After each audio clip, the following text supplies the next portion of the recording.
এই যে আমার পেছনে দেখতে পাচ্ছেন কতগুলো মানুষ। No no no, I can not drive.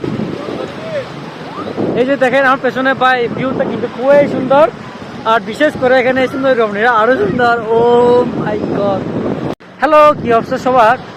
আমরা আছি এখন কক্সবাজার সমুদ্র সৈকত, আর এই যে দেখেন আমার পেছনে কিন্তু খুব সুন্দর একটা ভিউ হচ্ছে, এবং আমার পাশে হচ্ছে এই যে কেএস ব্লগস, তার সঙ্গে আছি আমি। হ্যালো গাইস, রাইট নাও আমি আছি এখন কক্সবাজার সি বিচ, সঙ্গে আছে আমাদের কেএস ব্লগস। তো তার সাথে আসছি আমি কক্সবাজারে আজকে ঘুরতে। হ্যাঁ, তো দেখেন ভাই আমার পেছনে কিন্তু কত ভিউ মানুষ। ও মাই গড। আর ভিউটা দেখেন ভাই, দাঁড়াও আমি একটু ভিউ দেখাবো। হ্যাঁ, সমুদ্র সৈকতগুলো একটু ঘুরে দেখাবো। Hello hello hello hello. So beautiful, just wow ভাই। সো গাইস দেখেন আজকে কক্সবাজার সমুদ্র সৈকতটা দেখেন কত সুন্দর, এবং কত মানুষ এখানে, কিন্তু প্রচুর মানুষ ভাই।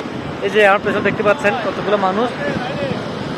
No no no, I can not drive. এই যে দেখেন আমার পেছনে ভাই ভিউটা কিন্তু খুবই সুন্দর, আর বিশেষ করে এখানে সুন্দর রমণীরা আরো সুন্দর। ও মাই গড। এবং আজকে কক্সবাজার কিন্তু খুবই সুন্দর একটা জায়গা। তো আমরা আসলাম এবং দেখলাম, ভাবছিলাম এখানে সকালে 10টা থেকে 9টার মধ্যে এখানে কিন্তু সমুদ্র সৈকত থেকে মাছ নিয়ে আসে, এবং এখানে এই যে এখান থেকে ডেলিভার হয়, মানে বেচা কেনা অথবা ওরা নিয়ে যায়। কিন্তু আজকে দেখতে পারে নাই আমরা, আসলাম দেখতে কিন্তু পারে নাই সেটাই।